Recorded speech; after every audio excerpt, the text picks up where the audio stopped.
So hello what's up, कैसे हैं आप सब। स्वागत है आप सबका to the much awaited revision of SA 402। Sir SA 402 किसकी याद करता है? Audit consideration. As a auditor आपने क्या चीजों को कंसिडर करना है सर? कब? जब आपकी जो एंटिटी है यानी यूजर एंटिटी है यानी आपका जो क्लाइंट है वो क्या कर रहा है सर? वो यूज कर रहा है सर्विस ऑर्गेनाइजेशन की सर्विसेज। तो ध्यान से समझना, सिंपल सी बात है। मान लो मेरा क्लाइंट है आईटीसी लिमिटेड, कई बच्चों का फेवरेट एंटिटी है सर ये। हाँ, तो जो आईटीसी लिमिटेड है वो मेरा क्लाइंट है। इसको मैं क्लाइंट को इस ऐसे में क्या नाम देता हूँ? User entity. जो मेरा क्लाइंट है, मान लो इसने सर्विसेज आउटसोर्स कर रखे, दो सर्विसेज ले लेते हैं एग्जांपल के तौर पे, पेरोल अकाउंटिंग और हाउसकीपिंग। ये जो दो सर्विस आउटसोर्स कर रखी है, किसको कर रखी है? एक एंटिटी है जिसका नाम है जेठा सर्विस प्रोवाइडर, टप्पू के पापा, जेठा सर्विस प्रोवाइडर। तो सारे बच्चे मुझे एक बात बताओ सर, आईटीसी का जब मैं ऑडिट कर रहा था तो क्या मैं आईटीसी के कंट्रोल्स को चेक कर रहा था? हाँ सर, आप आईटीसी के कंट्रोल्स को चेक कर रहे थे। सारे कंट्रोल्स को चेक कर रहा था या controls which were relevant to financial reporting? Sir controls which were relevant to financial reporting. तो आप मुझे बताओ, सपोज इसने फाइनेंशियल रिपोर्टिंग का एक प्रोसेस है जिसको बोलते हैं पेरोल अकाउंटिंग, ये इसने अगर किसी एंटिटी को आउटसोर्स कर दिया तो क्या इस एंटिटी के जो कंट्रोल्स है मुझे उनको भी समझना पड़ेगा? हाँ सर, आपको इस एंटिटी के कंट्रोल्स को भी समझना पड़ेगा। क्यों? क्योंकि पेरोल अकाउंटिंग आउटसोर्स्ड है। अगर मैं बोलता हाउसकीपिंग आउटसोर्स्ड है तो सर इससे तो फर्क ही नहीं पड़ता। हाउसकीपिंग से फाइनेंशियल स्टेटमेंट में फर्क नहीं पड़ता, तो ये हमारे लिए रेलिवेंट नहीं है। बट ये जो सर्विस आउटसोर्स हुई है ना, this is relevant to audit. तो इसको लेके जो इस एंटिटी में कंट्रोल्स है, कम ऑन, इसको लेके जो इस एंटिटी में कंट्रोल्स है उनको आपको समझना पड़ेगा। क्या ये बात समझ आती है? हाँ सर। मान लो ये जो पेरोल अकाउंटिंग है ये इस एंटिटी ने ना इसको आउटसोर्स कर दी, यानी जेठा ने उसको टप्पू को आउटसोर्स कर दिया। तो सर क्या अब मुझे ये टप्पू के कंट्रोल्स को भी समझना पड़ेगा? हाँ। अब सर्विस ऑर्गेनाइजेशन जिसको आउटसोर्स करती है उसको प्यार से क्या बोलते हैं? सब सर्विस ऑर्गेनाइजेशन, यानी उसके कंट्रोल्स को भी आपने समझना पड़ेगा। क्या ये बेसिक बात समझ आती है? हाँ सर। अब सर ये कैसे पता लगेगा कि जो सर्विसेज सर्विस ऑर्गेनाइजेशन दे रही है these are relevant for our audit? मैं बोलूं ये ऑडिट के लिए रेलिवेंट तब होंगे जब ये फाइनेंशियल स्टेटमेंट प्रोसेस के लिए रेलिवेंट है, यानी these are the part of user entity's information system, या आप बोल दो अकाउंटिंग सिस्टम विच इज कहीं ना कहीं रेलिवेंट टू फाइनेंशियल रिपोर्टिंग। तो आपने बस इतनी सी बात समझनी है, सर्विस ऑर्गेनाइजेशन वाली सर्विसेज ऑडिट के लिए कब रेलिवेंट है? जब वो फाइनेंशियल रिपोर्टिंग के लिए रेलिवेंट है। क्या आपको फाइनेंशियल रिपोर्टिंग का प्रोसेस आता है? हाँ सर, आपने ऐसे 315 में पढ़ाया था। तो मैं बोलता हूं फाइनेंशियल रिपोर्टिंग का प्रोसेस तो बड़ा सिंपल है, बचपन से सीख रहे हैं। सबसे पहले क्या होती है? Journal entry. गलत। सबसे पहले जर्नल एंट्री नहीं होती, सबसे पहले होती है ट्रांजेक्शन। सारे बच्चे बोलो सर सबसे पहले होती है ट्रांजेक्शन। मैंने कहा ट्रांजेक्शन कौन सी? दोनों। एक होती है हमारी जिसको हम प्यार से बोलते हैं सिग्निफिकेंट क्लास ऑफ ट्रांजैक्शन। सारे बच्चे बोलो मेरे साथ, सिग्निफिकेंट क्लास ऑफ ट्रांजैक्शन, जिनको हम प्यार से बोलते हैं स्कॉट्स। तो सबसे पहले आपने देखना है what are the class of transaction which are significant to the financial statement. ठीक है sir. Sir what about the transaction which are other than significant? ये भी आप देख के चलोगे कि एंटिटी का जो इंफॉर्मेशन सिस्टम है, एंटिटी का जो ईआरपी है, वो कैसे कैप्चर करता है उन ट्रांजैक्शंस को which are other than significant to the financial statement. ठीक है, तो दोनों ट्रांजैक्शन आ गई। अब एक बार जब ट्रांजैक्शन इनिशिएट हो गई, प्रोसेस हो गई, तो सर क्या होता है? इसको हम रिकॉर्ड करते हैं हमारी जर्नल में। जर्नल में रिकॉर्ड करने के बाद सर क्या होता है? जर्नल में रिकॉर्ड करने के बाद कई बार रेक्टिफिकेशन करनी पड़ती है। रेक्टिफिकेशन करने के बाद हम क्या करते थे? इसको जनरल लेजर में पोस्ट करते थे। तो एक तरफ आपके प्रोसीजर चलेंगे through which the transactions are initiated, processed, recorded, rectified and posted to the general ledger। ठीक है सर। एंड सर ये जो प्रोसीजर है ये कैसे होंगे? ये मैनुअल भी हो सकते हैं एंड ये कहीं ना कहीं आपके ऑटोमेटेड भी हो सकते हैं। समझ गए सर? अब इसी प्रोसीजर के साथ आपके जो अकाउंटिंग रिकॉर्ड्स हैं इसमें भी सेम पॉइंट आएगी। एक तरफ आपके प्रोसीजर चलेंगे, दूसरी तरफ क्या अपडेट होता है? Accounting records. तो accounting records through which the transactions are initiated, processed, recorded, rectified and transferred to the general ledger and posted in the financial statement। अब सर एक बात बताओ, क्या ये भी मैनुअल और ऑटोमेटेड हो सकते हैं? आंसर इज यस, ये भी मैनुअल और आईटी बेस्ड या ऑटोमेटेड हो सकते हैं। तो एक बात बोलूं, प्रोसीजर्स और अकाउंटिंग रिकॉर्ड्स वाले पॉइंट्स आपके ऑलमोस्ट सेम है। जब आपका ये 4 स्टेप प्रोसेस का कारवा हो गया, यानी पहले ट्रांजैक्शन, एक सिग्निफिकेंट, एक अदर देन सिग्निफिकेंट, एक तरफ चले प्रोसीजर्स विच आर मैनुअल और automated which are used to, एक बार और, initiate, process, record, rectify, post to the general ledger and transfer to the financial statement. तो एक तरफ प्रोसीजर चलेंगे, दूसरी तरफ क्या अपडेट होगा? सर दूसरी तरफ अपडेट होते हैं हमारे accounting records which are used to initiate, process, record, rectify and transfer to the general ledger. ठीक है सर। अब लास्ट में आप बोलोगे हमारे फाइनेंशियल स्टेटमेंट बनके तैयार। लास्ट में आप बोलोगे फाइनेंशियल स्टेटमेंट बनके तैयार, यानी एफआरपी का क्या मतलब है? Financial reporting process. ठीक है सर। अब जितने बच्चों ने ऑडिट किया है सबको पता होगा कितनी बार आपका क्लाइंट ये कहता है फाइनेंशियल स्टेटमेंट्स तो बन गए, फाइनेंशियल स्टेटमेंट्स तो बन गए, लेकिन एंट्री अभी बाकी है। तो लास्ट में आप देखोगे control surrounding the journal entry, control surrounding the journal entry including नुआ। सर नुआ का क्या मतलब है? ये वही एंट्रीज है जो क्लाइंट लास्ट में पास करता है, non recurring unusual adjustment entry. Come on, non recurring unusual adjustment entry, यही पूरा का पूरा टॉपिक जो हम 315 में करते हैं, मैंने अभी उसको आपको रिवाइज करा दिया। लास्ट बार पांचों पॉइंट्स बता दो, इस पे क्वेश्चन भी है क्वेश्चन बैंक में। सबसे पहले sir transaction that is SCOTs and N SCOTs, एक तो सिग्निफिकेंट क्लास ऑफ ट्रांजेक्शन, एक other than significant class of transaction. एक तरफ चलेंगे प्रोसीजर, दूसरी तरफ क्या अपडेट होंगे? Accounting records. फाइनेंशियल स्टेटमेंट बन गए लेकिन एंट्री अभी बाकी है। बोलो मेरे साथ, फाइनेंशियल स्टेटमेंट बन गए लेकिन एंट्री अभी बाकी है। फाइनेंशियल स्टेटमेंट बन गए यानी फाइनेंशियल रिपोर्टिंग प्रोसेस, एंट्री यानी non standard journal entries that is नुआ, non recurring unusual and adjustment entries. क्या आपको फाइनेंशियल रिपोर्टिंग प्रोसेस क्लियर है? हाँ सर। अब अगर आपकी जो सर्विस है this is relevant to financial reporting, तो अब आप क्या करोगे? आप सर्विस ऑर्गेनाइजेशन के केस में अंडरस्टैंडिंग लोगे, आप कहीं ना कहीं सर्विस की अंडरस्टैंडिंग लोगे सर्विस ऑर्गेनाइजेशन के केस में। ये भी आईसीआई का फेवरेट क्वेश्चन है, तो देखो क्या कहता है, obtaining an understanding of the services provided by the service organization। तो अगर आपको लगता है ये सर्विस रेलिवेंट है टू फाइनेंशियल रिपोर्टिंग, तो ये चार चीजें आपने समझनी है। सर क्या क्या? सबसे पहले तो सर्विस समझ लो, यानी the nature and significance of the service to the user entity. ये सर्विस ऑर्गेनाइजेशन यूजर एंटिटी के लिए क्या कर रही है? सर अकाउंटिंग कर रही है। अब ये अकाउंटिंग किस चीज को लेके कर रही है? यानी पेरोल, यानी इंप्लॉय बेनिफिट एक्सपेंस। तो चेक कर लो ये इंप्लॉय बेनिफिट एक्सपेंस क्या हमारे फाइनेंशियल स्टेटमेंट के लिए मटीरियल है? ऐसा भी हो सकता है ये डेटर्स की अकाउंटिंग कर रही होती, तो ट्रांजैक्शन की जगह हम वर्ड यूज करते अकाउंट बैलेंस। तो एक तो आपने सर्विस समझ ली, सर सर्विस क्या थी? अकाउंटिंग वाली।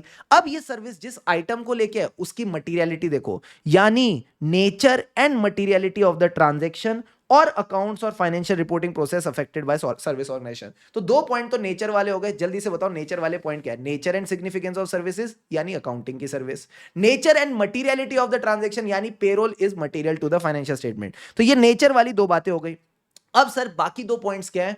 मुझे बताओ पेरोल की अकाउंटिंग होगी कैसी? सर एचआर का जो बंदा है वो पेरोल का डेटा भेजेगा सर्विस ऑर्गेनाइजेशन को, ठीक है, फिर सर्विस ऑर्गेनाइजेशन उसकी अकाउंटिंग करके अकाउंट्स दे देगी। यानी क्या मैं बोल दूं, ये जो इंफॉर्मेशन की लेन देन है इसको बोलते हैं इंटरेक्शन। तो कहीं ना कहीं आपने देखनी है degree of interaction. Come on, degree of interaction between the service organisation and user entity. समझ गए सर? इंटरेक्शन के साथ साथ एक चीज और देख लेना, मैंने कहा क्या, ये रिश्ता क्या कहलाता है? सर रिश्ता मतलब what are the contractual agreements, क्या सर्विस ऑर्गेनाइजेशन इसकी कोई रिलेटेड पार्टी तो नहीं? तो जो यूजर एंटिटी और सर्विस ऑर्गेनाइजेशन के बीच में कॉन्ट्रैक्ट है वो भी आपने पढ़ के चलना है। तो चार बातें क्या हो गई? दो पॉइंट नेचर वाले, nature and significance of service, ये सर्विस किस ट्रांजैक्शन को लेकर, nature and materiality of transaction. समझ गए सर? लास्ट के दो पॉइंट जनरली तुमको याद नहीं आते, तो मुझे बताओ, जब भी पड़ोस वाली आंटी देखती हैं कि उनकी बिल्डिंग की एक लड़की किसी लड़के के साथ नैन मटक्का कर रही है, तो सर वो क्या देखती है? वो देखती है degree of interaction between the two. और फिर वो क्या कहती है? ये रिश्ता क्या कहलाता है। तो याद रखना, इमेजिन करना अपने पड़ोस वाली आंटी जो कहीं ना कहीं एक लड़के लड़की को आंखों ही आंखों में इशारे करते हुए देख रही है, और फिर वो सवाल पूछती है नेचर ऑफ रिलेशनशिप। तो आंटी से तुमको ये दो पॉइंट्स याद आ जाएंगे। Last time late help me recall the 4 points.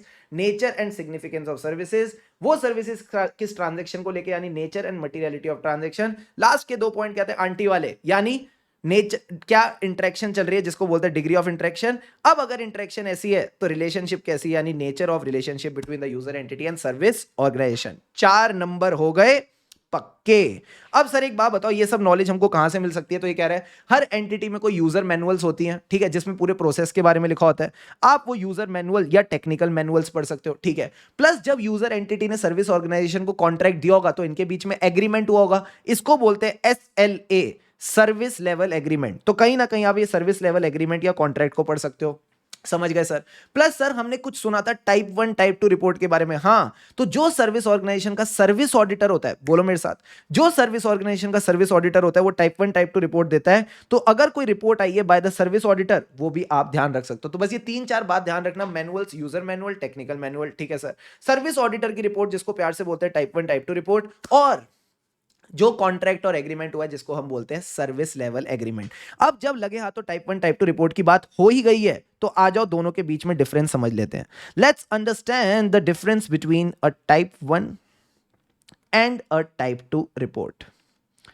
बताओ सर क्या डिफरेंस है।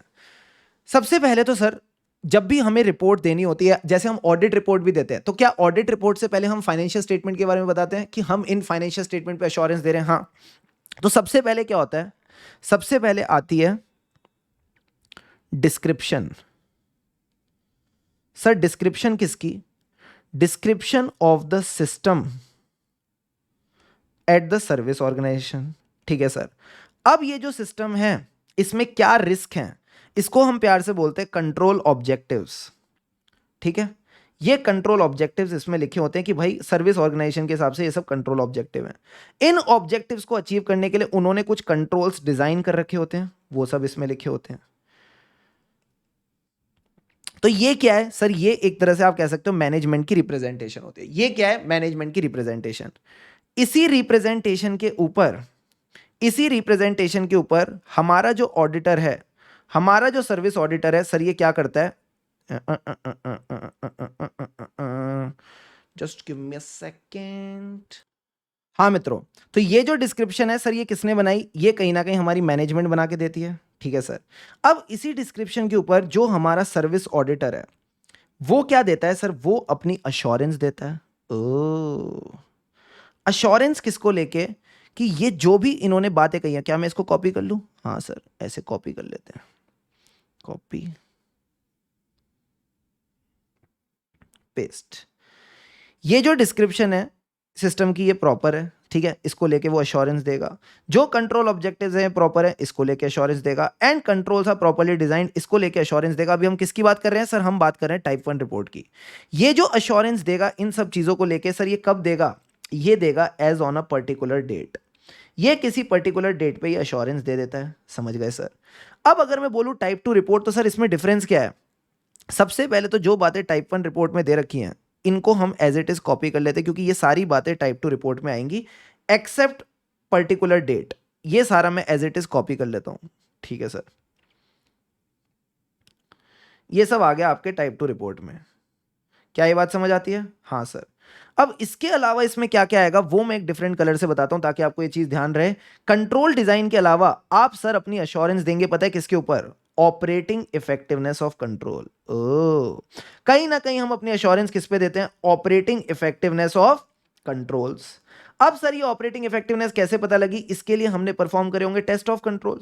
तो जो टेस्ट ऑफ कंट्रोल्स आपने करे और उसके क्या रिजल्ट्स निकले, वो भी इसका पार्ट बन जाएगा। तो क्या मैं बोल दूं जो बातें टाइप 1 में वो तो टाइप 2 में आएंगी आएंगी, plus operating effectiveness of control पे अश्योरेंस, एंड उसके लिए आपने क्या टीओसी और रिजल्ट्स निकले वो भी इसका पार्ट बन जाते हैं। और याद रखना, यहां क्या था मित्रों? Particular date. यहां आता है थ्रू आउट द पीरियड, यानी आप ये पर्टिकुलर पूरे पीरियड के लिए अश्योरेंस देके चलते हो। Is this point clear to all of you? Answer is yes. यही बात आपके टाइप 1 टाइप 2 रिपोर्ट में यहाँ पे शॉर्ट में लिख रखी है, डिटेल में कहीं ना कहीं ये कवर हो जाती है SAE 3402 में। Is this point clear to you? Yes sir. अब सर एज अ ऑडिटर बताओ आपकी क्या कंसिडरेशन है? मैंने कहा मेरी बस इतनी सी कंसिडरेशन है, मुझे कंट्रोल्स को समझना है। मुझे कंट्रोल्स को समझना है, यानी जो सर्विस ऑर्गेनाइजेशन में कंट्रोल्स है मुझे उनको समझना है। उन कंट्रोल्स को लेके हमारे यूजर एंटिटी में क्या कंट्रोल्स हैं हमको उनको भी समझना है। तो ये कहता है auditor shall evaluate the design and implementation of controls at the user entity which are related to the services provided by service organisation. तो जब सर्विस ऑर्गेनाइजेशन पेरोल अकाउंटिंग करके देती है तो क्या यूजर एंटिटी में भी कोई बंदा उसको चेक करता है? वो चीज भी आप देखो। प्लस आप देखो क्या आपको सफिशिएंट एंड अंडरस्टैंडिंग मिल गई किसको लेके? जो ऊपर अंडरस्टैंडिंग लेनी थी सर, क्या क्या? नेचर वाले point, nature and significance of services, nature and materiality of transaction, plus दोनों के बीच में क्या चल रहा है sir? Degree of interaction, nature of relationship. क्या ये सब बातें आपको समझ आई एंड इनका क्या इफेक्ट है यूजर एंटिटी के कंट्रोल पे? अगर तो आपको अंडरस्टैंडिंग नहीं मिली फ्रॉम द यूजर एंटिटी, ये कहता है अगर आपको इन चीजों की अंडरस्टैंडिंग नहीं मिली फ्रॉम द यूजर एंटिटी तो सर क्या करें? मैंने कहा अगर यूजर एंटिटी से इंफॉर्मेशन नहीं मिल रही तो सर्विस ऑर्गेनाइजेशन से ले लो, अगर आपके क्लाइंट से इंफॉर्मेशन नहीं मिल रही तो सर्विस ऑर्गेनाइजेशन से ले लो। सर कैसे? अभी तो बताया टाइप 1 टाइप 2 रिपोर्ट। आप कहीं ना कहीं टाइप 1 टाइप 2 रिपोर्ट ले सकते हो, इससे आपको उसके कंट्रोल्स के बारे में समझ जाएगा। ठीक है सर, अगर टाइप 1 टाइप 2 रिपोर्ट नहीं मिल रही तो क्या करें? कॉल कर लो। You can contact the service organisation, but service organisation हमको थोड़ी जानती है, यूजर एंटिटी को जानती है। तो जब भी आप कॉन्टैक्ट करोगे सर्विस ऑर्गेनाइजेशन को तो कैसे करेंगे sir? Through the user entity. So contact the service organisation through the user entity. मान लो कॉल भी नहीं उठा रहे या उनका नंबर बिजी जा रहा है, तो सर क्या करें? तो फिर आपको खुद को वहां पे जाके उनके कंट्रोल्स को समझना पड़ेगा। यानी बाबा you have to visit the service organisation. वहां जाके आप अपने प्रोसीजर्स परफॉर्म करो to get information about their controls. Sir हमारे पैरों में मेहंदी लगी है, हम जा भी नहीं सकते, तो भाई किसी और को भेज दो। Use another auditor to perform the procedure. देखो भाई, मैं जानता हूं तुम बहाने बनाते रहोगे, पर मैं एक एक करके तुमको सॉल्यूशन देता रहूंगा। तो 4 बातें ध्यान रखना सर। क्या? टाइप 1 टाइप 2 रिपोर्ट नहीं है तो कॉल कर लो, नंबर बिजी है तो चले जाओ, वरना किसी और को भेज दो। ये 4 तरीकों से आप ये अंडरस्टैंडिंग ले सकते हो। अब सर ये नया कॉन्सेप्ट क्या है? सब सर्विस ऑर्गेनाइजेशन। तो मैंने आपको बताया था कि सर्विस ऑर्गेनाइजेशन भी इस चीज को फर्दर आउटसोर्स कर सकते हैं सब सर्विस ऑर्गेनाइजेशन को। तो क्या हमको सब सर्विस ऑर्गेनाइजेशन को भी समझना पड़ेगा? Answer is yes. अब इसमें बस इतनी सी बात ध्यान रखना, जो छोटी सी बात आपको ध्यान रखनी है सर। क्या? जब भी आपके पास सर्विस ऑर्गेनाइजेशन की टाइप 1 या टाइप 2 रिपोर्ट आती है, इसमें सर क्या हो सकता है ना, इसमें जो सर्विस ऑर्गेनाइजेशन का ऑडिटर है, ये आपको टाइप 1 टाइप 2 रिपोर्ट देते हुए सब सर्विस ऑर्गेनाइजेशन के रिलेटेड इंफॉर्मेशन, ऑडिटर किसका है? सर्विस ऑर्गेनाइजेशन का। ये अपनी टाइप 1 टाइप 2 रिपोर्ट में सब सर्विस ऑर्गेनाइजेशन की जो इंटरनल कंट्रोल्स की डिटेल है, इसको या तो इंक्लूड कर सकता है या एक्सक्लूड कर देगा, या तो इसको इंक्लूड कर देगा या एक्सक्लूड कर देगा। अगर इंक्लूड किया तो इसको क्या बोलते हैं सर? इसको बोलते हैं इंक्लूसिव मेथड। समझ गए सर? अगर एक्सक्लूड कर दिया तो क्या बोलेंगे सर? इसको बोलते हैं एक्सक्लूसिव। नहीं, एक्सक्लूसिव नहीं, इसको बोलते हैं कार्व आउट मेथड। इसको कहीं ना कहीं मैं नाम देते हैं हम कार्व आउट मेथड। अब एक बात बताओ, अगर तो इसने इंक्लूसिव मेथड यूज किया तो बल्ले बल्ले, शावा शावा, कोई दिक्कत नहीं है। बट अगर इसने यूज किया कार्व आउट मेथड तो सर क्या करना पड़ेगा? तो फिर ये कहते हैं कि जैसे आपने ऐसे 402 सर्विस ऑर्गेनाइजेशन पे लगाया, वैसे ही आप ऐसे 402 किस पे लगाएंगे? सब सर्विस ऑर्गेनाइजेशन। यानी अब आप सब सर्विस ऑर्गेनाइजेशन की टाइप 1 या टाइप 2 रिपोर्ट मंगा लो। समझ गए सर? या आप उनको कांटेक्ट कर लो। समझ गए सर? या आप उनको कांटेक्ट कर रहे हो तो नंबर बिजी जा रहा है तो उनको विजिट कर लो, या फिर आप एक अनदर ऑडिटर से वहां के प्रोसीजर्स करवा सकते हो। तो ये एक बेसिक सी बात आपने समझ के चलनी है जो आपके नोट्स में दे रखी है। अगर सर्विस ऑर्गेनाइजेशन एसएसओ यूज करती है तो सर्विस ऑडिटर की जो रिपोर्ट है, या तो वो इंक्लूड करेगी या एक्सक्लूड करेगी सब सर्विस ऑर्गेनाइजेशन के कंट्रोल्स के बारे में। अगर तो उसने इंक्लूड किया तो उसको क्या कहते हैं? Inclusive method. अगर उसने एक्सक्लूड किया तो क्या कहते हैं? Carve out method. अगर उसने एक्सक्लूड कर दिया और उसकी सर्विसेज रेलिवेंट है तो आप अप्लाई करोगे इस एसए को उस एसएसओ के लिए। अब सर हमको कितनी मेहनत करनी है वो डिपेंड करता है nature and significance of services पे। Nature and extent of work will depend on nature and significance of services. अब सर ये एक और टॉपिक यहां पे दे रखा है, इसका नाम मतलब क्या है? Reporting by the user auditor. बड़ा सिंपल है सर। 2 ही ओपिनियन हो सकते हैं आपकी रिपोर्ट में, या तो अनमॉडिफाइड या मॉडिफाइड। ये कहता है कि सपोज आपने अनमॉडिफाइड ओपिनियन दिया, अगर अनमॉडिफाइड ओपिनियन है तो आप सर्विस ऑडिटर के काम को रेफर नहीं करोगे। ठीक है sir? Unless required by law regulation. अगर लॉ रेगुलेशन के कहने पे आपने रेफरेंस दे भी दी मान लो, तो उससे आपकी जो रिस्पॉन्सिबिलिटी है ना ओवरऑल ऑडिट ओपिनियन की, उससे आपकी जो रिस्पॉन्सिबिलिटी है ओवरऑल ऑडिट ओपिनियन की, वो कहीं ना कहीं खत्म नहीं हो जाती। आप अभी भी रिस्पॉन्सिबल हो। समझ गए सर? तो अनमॉडिफाइड ओपिनियन में एक तो रेफर नहीं करना, फिर भी लॉ रेगुलेशन के कहने पे आप रेफर करते हो तो उससे आपकी रिस्पॉन्सिबिलिटी खत्म नहीं होती। अब सर मॉडिफाइड ओपिनियन के केस में क्या है? अगर आप अपना ओपिनियन मॉडिफाई इसलिए कर रहे हो क्योंकि आपको सर्विस ऑर्गेनाइजेशन के कंट्रोल्स को लेकर एविडेंस नहीं मिला। If you are modifying your opinion as per SA 705 because आपको सर्विस ऑर्गेनाइजेशन के कंट्रोल्स को लेकर एविडेंस नहीं मिला, तो सर क्या तब मैं रेफर कर सकता हूं? हां, तब आप रेफर कर सकते हो। If the reference is relevant to understand the modification of opinion then you can refer, but remember such reference again does not diminish your responsibility for opinion। आज भी आप उतने रिस्पॉन्सिबल हो जितने पहले थे। क्या ये बेसिक बात समझ आती है? हाँ सर। अब सर ये क्या दे रखा है, report on description design and operating effectiveness of control at service organisation. अरे वही दे रखा है जो मैंने आपको टाइप 2 रिपोर्ट में बताया था। टाइप 2 रिपोर्ट में क्या आता है सर, सबसे पहले तो डिस्क्रिप्शन जो मैनेजमेंट ने बना के दी है, डिस्क्रिप्शन बाय द मैनेजमेंट, जिसमें क्या आता है sir, description of their system, उसमें क्या कंट्रोल ऑब्जेक्टिव्स हैं यानी रिस्क है, उन कंट्रोल ऑब्जेक्टिव्स के लिए क्या कंट्रोल्स उन्होंने डिजाइन और इंप्लीमेंट करे हैं उनकी बात होती है, ठीक है। This is generally done for through out the period, ठीक है सर। प्लस उनकी क्या असर्शन है about the operating effectiveness of control, वो बात होती है। अब इसके ऊपर जो सर्विस ऑडिटर ने रिपोर्ट दी, अब सर्विस ऑडिटर अपनी रिपोर्ट में क्या देता है, रीजनेबल एश्योरेंस। तो जो उसने रीजनेबल एश्योरेंस दी किसके ऊपर, ऊपर वाली चीजों के ऊपर, यानी डिस्क्रिप्शन ऑफ द सिस्टम, उस डिस्क्रिप्शन में क्या कंट्रोल ऑब्जेक्टिव है, उन कंट्रोल ऑब्जेक्टिव को लेके क्या कंट्रोल्स डिजाइंड और इंप्लीमेंटेड है, ठीक है, उनकी बात करोगे, and operating effectiveness of control. मुझे बताओ ऑपरेटिंग इफेक्टिवनेस कैसे चेक होती है, टेस्ट ऑफ कंट्रोल करके। तो जो टेस्ट ऑफ कंट्रोल और रिजल्ट्स हैं उनकी भी बात हम करेंगे। So it took us 20 minutes 8 seconds. मैंने आपको ऐसे 402 में 3 से 4 टॉपिक्स ऐसे एड ऑन में भी दिए, चैप्टर 20। अब आ जाओ उसकी रिवीजन शुरू करते हैं। हाँ जी मित्रों, तो ये आपका जो चैप्टर 20 में मैंने अलग से पोर्शन कवर करा रखा था, उसको मैं अभी रिवाइज कराने वाला हूं। अगेन मैं बोलूंगा, जिस फ्लो में मैं ले जाऊं, जिस फ्लो में मैं ले जाऊं, जिस फील के साथ ले जाऊं, बस वैसे चलते जाना, तुमको बहुत आसान लगेगा, कोई दिक्कत की बात नहीं है। 5 मिनट बस अब यहां पे फोकस कर लो, ठीक है सर। ये कहता है कि सर आपने हमको भी सिखाया टाइप 1 टाइप 2 रिपोर्ट। कहीं ना कहीं जो टाइप 1 टाइप 2 रिपोर्ट है उससे हम क्या अंडरस्टैंड कर सकते हैं सर, हम अंडरस्टैंड कर सकते हैं सर्विस ऑर्गेनाइजेशन के कंट्रोल्स, और उन कंट्रोल्स को लेके यूजर एंटिटी में क्या कंट्रोल है, उन चीजों को लेके यूजर एंटिटी में क्या कंट्रोल है, वो भी हम समझ सकते हैं। हाँ सर, तो ये कह रहा है जब भी आप देखना चाह रहे हो ना कि आपको टाइप 1 और टाइप 2 रिपोर्ट से सफिशिएंट एंड एप्रोप्रिएट एविडेंस मिला कि नहीं, जब भी आप देखना चाह रहे हो कि आपको टाइप 1 और टाइप 2 रिपोर्ट से सफिशिएंट एंड एप्रोप्रिएट एविडेंस मिला कि नहीं, आपको ना 3 चीजों को लेके सेटिस्फाइड होना है। कौन सी 3 चीजें सर जिनको लेके हमको सेटिस्फाइड होना है कि हमको टाइप 1 और टाइप 2 रिपोर्ट से सफिशिएंट एंड एप्रोप्रिएट एविडेंस मिला कि नहीं? ये कहता है एक तो है कॉम्पिटेंस, दूसरा है इंडिपेंडेंस।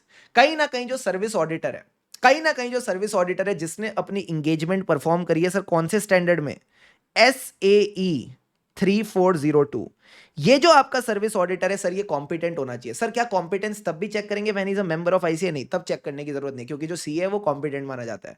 तो अगर ये कॉम्पिटेंट और इंडिपेंडेंट है, वेरी गुड। प्लस इसने अगर अपना काम SAE 3402 के हिसाब से किया तो आप इस पर भरोसा कर सकते हो। समझ गए सर? प्लस सर ये कह रहा है कि जब भी आप टाइप 1 या टाइप 2 रिपोर्ट यूज करते हो सर, किसके लिए? To support your understanding about the design and implementation of control. तो आपने क्या 3 चीजों को ध्यान रखना है, मैं बताऊं? ये 3 चीजें नहीं है, 3 कंट्रोल हैं। सर कौन कौन से कंट्रोल हैं? एक तो कंट्रोल जो सर्विस ऑर्गेनाइजेशन में है, पेरोल की अकाउंटिंग को लेके। तो आपने देखना है जो डिस्क्रिप्शन और डिजाइन ऑफ कंट्रोल दे रखे हैं सर, यहां पे ना ऑपरेटिंग इफेक्टिवनेस क्यों नहीं लिखा? यहां पे कहीं ना कहीं ऑपरेटिंग इफेक्टिवनेस क्यों नहीं लिखा? क्वेश्चन पढ़ो, डिजाइन एंड इंप्लीमेंटेशन की बात है, ऑपरेटिंग इफेक्टिवनेस की बात ही नहीं कर रहा। तो ये कहता है डिजाइन और मेरे को बताओ टाइप 1 में ऑपरेटिंग इफेक्टिवनेस आती है क्या? नहीं सर, तो ऑपरेटिंग इफेक्टिवनेस की बात ही मत करो। ये कह रहा है design and implementation of the controls at service organisation, यानी सर्विस ऑर्गेनाइजेशन में जो कंट्रोल्स है उनके डिजाइन एंड ऑपरेटिंग इफेक्टिवनेस को आपने जब पढ़ा तो क्या वो आपको एडिक्वेट लगे, क्या वो आपको अप्रोप्रिएट लगे? बस इतना बता दो। सर आपने कहा था कि जब सर्विस ऑर्गेनाइजेशन पेरोल अकाउंटिंग करके देगी तो यूजर एंटिटी भी चेक करेगी। हाँ, तो मैंने कहा यूजर एंटिटी के जो कंट्रोल्स हैं, यूजर एंटिटी के जो इंटरनल कंट्रोल्स हैं उनको लेके भी देखो क्या आपको उनकी अंडरस्टैंडिंग मिल गई।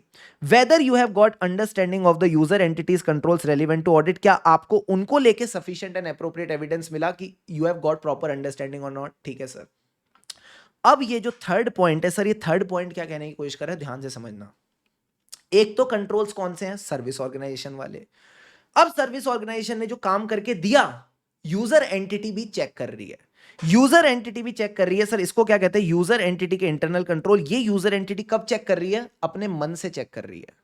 ये कहीं ना कहीं अपने मन से चेक कर रही है, जरूरी नहीं है, जरूरी नहीं है ये अपने मन से चेक कर रही है। ठीक है सर। सर क्या ऐसा भी हो सकता है कि सर्विस ऑर्गेनाइजेशन के जो इंटरनल कंट्रोल्स हैं दीज आर इनकम्प्लीट? हां, ऐसा भी हो सकता है। ऐसा भी हो सकता है कि सर्विस ऑर्गेनाइजेशन के कंट्रोल्स जो है वो इनकम्प्लीट हैं और उनको कंप्लीट करने के लिए यूजर एंटिटी को कुछ कंट्रोल्स लगाने पड़ते हैं। सर वो कौन से होते हैं? उनको कहते हैं कॉम्प्लीमेंट्री कंट्रोल्स। उनको सर क्या कहते हैं? Complementary controls. फील समझना टॉपिक की। जो ये वाले कंट्रोल्स थे ये तो मन से थे सर, अब जो मैं कंट्रोल बता रहा हूं ये मजबूरी है। ये कहीं ना कहीं मजबूरी है। अगर ये कंट्रोल्स ना हो तो फिर सर बैंड बज जाएगी। तो ध्यान समझना, अगर मजबूरी वाले कंट्रोल है तो सर इसका नाम क्या है? इसका नाम है कॉम्प्लीमेंट्री यूजर एंटिटी कंट्रोल। क्या आपने कोई कॉम्प्लीमेंट्री यूजर एंटिटी कंट्रोल देखे एसओ में, which were identified by SO relevant to the user entity? अगर हाँ तो क्या आपने अंडरस्टैंडिंग ली about the design and implementation of such control? अब ये मजबूरी वाले कंट्रोल्स की जो डेफिनेशन है वो भी पढ़ लो। दीज आर द कंट्रोल्स जो सर्विस ऑर्गेनाइजेशन अज्यूम करके चल रही है। जो सर्विस ऑर्गेनाइजेशन अज्यूम करके चल रही है कि भाई जब मैं अपनी सर्विस डिजाइन करूंगी तो पक्की पक्की बात है ये कंट्रोल्स यूजर एंटिटी लगाएगा एंड कंट्रोल ऑब्जेक्टिव्स अचीव करने के लिए ये जरूरी है। कंट्रोल ऑब्जेक्टिव्स अचीव करने के लिए जरूरी है। तो याद रखना, तीन कंट्रोल्स की आपने अंडरस्टैंडिंग लेनी है। एक तो सर्विस ऑर्गेनाइजेशन के कंट्रोल, दो कंट्रोल है यूजर एंटिटी वाले, एक तो मन वाले एक मजबूरी वाले। मन वाले यानी यूजर एंटिटी के normal controls which are related to the service, and मजबूरी वालों को क्या बोलते हैं sir? Complementary user entity control. यानी अगर कंट्रोल ऑब्जेक्टिव अचीव करना है, फिर से बोल रहा हूं, कंट्रोल ऑब्जेक्टिव अचीव करना है तो ये कॉम्प्लीमेंट्री यूजर एंटिटी कंट्रोल्स होने ही होने चाहिए। क्या ये बात समझ आई एवरीवन? Yes sir. थोड़ी सी टेक्निकल बात है, बट जितना आप इसको सिंप्लीफाई करके समझोगे उतना आसान रहता है। अब आ जाओ सर टेस्ट ऑफ कंट्रोल। अभी तक तो तुम समझ रहे थे डिजाइन एंड इंप्लीमेंटेशन। अब मैं आ जाता हूं ऑपरेटिंग इफेक्टिवनेस पे। अब मैं आ जाता हूं ऑपरेटिंग इफेक्टिवनेस। अगर आपको याद हो ऑडिट के बेसिक्स तो मुझे जल्दी से बता दो। सर हम दो प्रोसीजर करते हैं, फटाफट बताओ क्या क्या। एक है रैप, एक है फैप। रैप का मतलब होता है चीजों की आप अंडरस्टैंडिंग लेते हो सो दैट आप कहीं ना कहीं अनुमान लगा सको, आइडेंटिफाई एंड असेस कर सको क्या? Risk of material misstatement. जो आपकी रिस्क ऑफ मटेरियल मिसस्टेटमेंट है उसमें दो रिस्क आती हैं, कौन कौन सी? इनहेरेंट रिस्क और कंट्रोल रिस्क। अगर मैंने कंट्रोल रिस्क लो ली है, तो क्या मैं बोल दूं रिस्क ऑफ मटेरियल मिसस्टेटमेंट भी लो ली है? हाँ सर। अगर मैंने कंट्रोल रिस्क लो ली, ऐसे टंग ट्विस्टर वाली फील आ रही है। अगर मैंने कंट्रोल रिस्क लो ली तो सर एक बात बताओ, क्या मैं मान के चल रहा हूं कंट्रोल्स आर इफेक्टिव? हाँ। अगर मैं मान के चल रहा हूं कंट्रोल्स आर इफेक्टिव तो क्या फर्दर ऑडिट प्रोसीजर में जब मैं टेस्ट ऑफ कंट्रोल्स करूंगा तो मुझे इन कंट्रोल्स को टेस्ट करना पड़ेगा? आंसर इज यस, कंट्रोल्स को टेस्ट करना पड़ेगा। तो यही बात यहां लिख रखी है कि जब जब आपकी एक्सपेक्टेशन है, सर एक्सपेक्टेशन मतलब जब आपने रिस्क असेसमेंट करी तो आपने माना कि कंट्रोल्स आर ऑपरेटिंग इफेक्टिवली, यानी कंट्रोल रिस्क लो है, तो बाबा आपको टीओसी करना पड़ेगा, आपको सर्विस ऑर्गेनाइजेशन के कंट्रोल्स को टेस्ट करना पड़ेगा। सर कैसे करें? मैंने कहा सबसे पहले तो मेहनत क्यों करनी है, दूसरे ने कर रखी है तो ले लो। यानी अगर आपके पास टाइप 2 रिपोर्ट है तो वो ले लो। Obtain a type 2 report if available. ठीक है सर। अगर टाइप 2 रिपोर्ट अवेलेबल नहीं है तो खुद टेस्ट ऑफ कंट्रोल कर लो या किसी और से करा लो। खुद टेस्ट ऑफ कंट्रोल कर लो या किसी और से करा लो। तो सिंपल सी बात है बाबा, जब जब अब मान के चलोगे रोमम कम है इस एरिया में, यानी कंट्रोल रिस्क कम है, तो जब आप मान के चल रहे हो तो चेक करना पड़ेगा। एक्चुअल में कंट्रोल रिस्क कम है कि नहीं। तो टेस्ट ऑफ कंट्रोल्स जब करोगे तो टेस्ट ऑफ कंट्रोल या तो करे हुए होंगे टाइप 2 रिपोर्ट, नहीं करे हुए तो या तो खुद कर लो या किसी और से करा लो। And last topic is when you are using a type 2 report, as a audit evidence, तो आपने क्या चार चीजें चेक करनी है? मुझे बताओ टाइप 2 रिपोर्ट में आता क्या है? सर टाइप 2 रिपोर्ट में ना तीन चीजें आती थी, बताओ क्या? आप अपनी अश्योरेंस देखते थे तीन चीजों को लेके। एक तो जो कंट्रोल्स हैं ये प्रॉपरली डिजाइंड एंड इंप्लीमेंटेड है, एंड साथ ही साथ ऑपरेट कर रहे हैं इफेक्टिवली। क्या मैं बोल दूं तीनों चीजों को लेके मिलता था हमको मामला? हाँ सर। डिजाइन भी ठीक है, इंप्लीमेंटेड भी ठीक है, ऑपरेट भी कर रहे हैं इफेक्टिवली। दूसरा इसका स्पेशलिटी क्या थी? ये through out the period cover करता था। ये कहीं ना कहीं चीजों को through out the period cover करता था। Answer is yes. And last point क्या था बाबा? हम बात करते थे टेस्ट ऑफ कंट्रोल की। ये जो आपने कंट्रोल्स की डिजाइन, इंप्लीमेंटेशन और ऑपरेटिंग इफेक्टिवनेस चेक करी, क्या टेस्ट ऑफ कंट्रोल थे और उसके क्या रिजल्ट्स थे? अब देखना, मैजिक दिखाऊंगा। मुझे बताओ सबसे पहले, मैंने आपको दो कंट्रोल्स कौन से बताए कंट्रोल ऑब्जेक्टिव अचीव करने के लिए? सर अगर आपको कंट्रोल ऑब्जेक्टिव अचीव करना है ना, तो आपने कहा था एक तो सर्विस ऑर्गेनाइजेशन के कंट्रोल और मजबूरी वाले कंट्रोल। ये मजबूरी वाले कंट्रोल कौन से थे? सर इनको बोलते हैं complementary user entity control. Answer is yes. यही बात आपने ध्यान रखनी है। देखो सबसे पहले किसकी बात कर रखी है? Controls at the service organisation. दूसरी बात किसकी कर रखी है? Complementary user entity control. अब इन दोनों कंट्रोल्स का आपने क्या देखना है? Description, design, operating effectiveness. तो description, design and operating effectiveness appropriate लगा कि नहीं? अगर कॉम्प्लीमेंट्री यूजर एंटिटी कंट्रोल से जो आइडेंटिफाई करें सर्विस ऑर्गेनाइजेशन ने which are necessary to achieve the objective, and these are relevant, तो आपने अंडरस्टैंडिंग लेनी है कि क्या ये प्रॉपरली डिजाइंड इंप्लीमेंटेड है, and if required test the operating effectiveness. क्या मैं बोल दूं यहां पे भी वो तीनों पॉइंट आ गए, यहां पे भी वो तीनों पॉइंट आ गए। कंट्रोल्स वाली बात भी हो गई। अब कंट्रोल्स बस ध्यान रखना कौन से हैं, सर्विस ऑर्गेनाइजेशन वाले एंड कॉम्प्लीमेंट्री यूजर एंटिटी। क्या पहला पॉइंट क्लियर है? हाँ सर, जो आपने कंट्रोल्स वाली बात कही थी वो तो ठीक हो गई। दूसरी चीज था थ्रू आउट द पीरियड। अब ये कहता है टाइम पीरियड चेक कर लो। अब ये कहता है टाइम पीरियड चेक कर लो कि जो टाइम पीरियड है वो एडिक्वेट है कि नहीं। एंड तीसरी चीज क्या थी सर? तीसरी चीज थी टीओसी एंड रिजल्ट। लास्ट में देख लो जो टीओसी और रिजल्ट है वो अप्रोप्रिएट है कि नहीं। So evaluate whether the TOC performed and results obtained are these providing a sufficient appropriate evidence to support your risk assessment. तो बाबा कुछ भी नहीं है इस टॉपिक में, बस आपको पता होना चाहिए टाइप 2 रिपोर्ट में क्या आता है। कंट्रोल्स आते हैं, उनका design, implementation and operating effectiveness, उनको लेके 2 पॉइंट्स बन गए, सर्विस ऑर्गेनाइजेशन के कंट्रोल और कॉम्प्लीमेंट्री यूजर एंटिटी कंट्रोल। उसके बाद आता है sir they cover through out the period, तो वो टाइम पीरियड देख लो काफी है कि नहीं जो इन कंट्रोल्स की टेस्टिंग ने कवर किया है। एंड लास्ट में हम लिखते थे टीओसी एंड रिजल्ट्स। तो क्या टीओसी एंड रिजल्ट्स आपको सफिशिएंट एंड एप्रोप्रिएट एविडेंस देते हैं for your risk assessment. So I hope you enjoyed this revision. I tried my level best to keep it as detailed as possible, and trust me अगर आप इस revision को 2 बार 3 बार देख लेते हो तो पूरा ऐसे 402 दिमाग में इम्प्रिंट हो जाएगा। Thank you so much for watching this revision. बस थोड़े से दिनों की और बात है, थोड़े से और मेहनत करने की जरूरत है, एंड फिर जीत पक्की है। एंड इस बार पक्का हम सीए क्लियर करेंगे।